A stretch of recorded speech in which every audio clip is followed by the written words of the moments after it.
The parties at the Tuñón's house always ended unquestionably late, and since the hosts enjoyed costume parties in particular, it was not unusual to see chinas poblanas with their folkloric skirts and ribbons in their hair arrive in the company of a harlequin or a cowboy.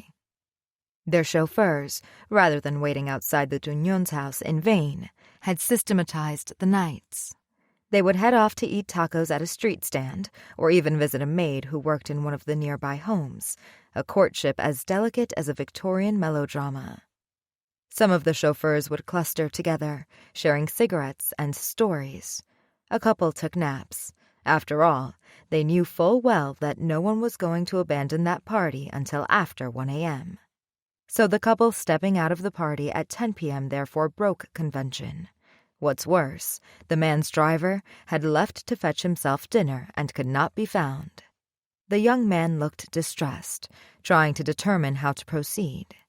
He had worn a papier-mâché horse's head, a choice that now came back to haunt him as they'd have to make the journey through the city with this cumbersome prop.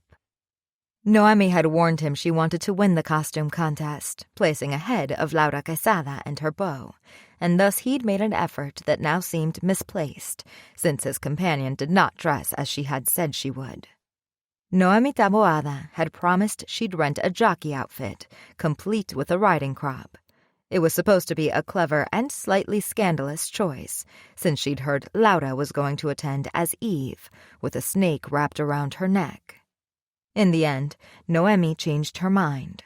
The jockey costume was ugly and scratched her skin, so instead, she wore a green gown with white applique flowers and didn't bother to tell her date about the switch. "What now?" 3 blocks from here there's a big avenue. We can find a taxi there," she told Ugo. "Say, do you have a cigarette?" "Cigarette? I don't even know where I put my wallet," Ugo replied, palming his jacket with one hand. "Besides, don't you always carry cigarettes in your purse? I would think you're cheap and can't buy your own if I didn't know any better." "It's so much more fun when a gentleman offers a lady a cigarette." "I can't even offer you a mint tonight. Do you think I might have left my wallet back at the house?" She did not reply. Ugo was having a difficult time carrying the horse's head under his arm. He almost dropped it when they reached the avenue. Noemi raised a slender arm and hailed a taxi. Once they were inside the car, Ugo was able to put the horse's head down on the seat. "You could have told me I didn't have to bring this thing after all," he muttered, noticing the smile on the driver's face and assuming he was having fun at his expense. "You look adorable when you're irritated," she replied, opening her handbag and finding her cigarettes. Ugo also looked like a younger Pedro Infante, which was a great deal of his appeal. As for the rest, personality, social status, and intelligence, Noemi had not paused to think too much about all of that. When she wanted something, she simply wanted it, and lately she had wanted Ugo. Though now that his attention had been procured, she was likely to dismiss him. When they arrived at her house, Ugo reached out to her, grasping her hand. "Give me a kiss goodnight." "I've got to run, but you can still have a bit of my lipstick," she replied, taking her cigarette and putting it in his mouth. Ugo leaned out the window and frowned, while Noemi hurried into her home, crossing the inner courtyard and going directly to her father's office.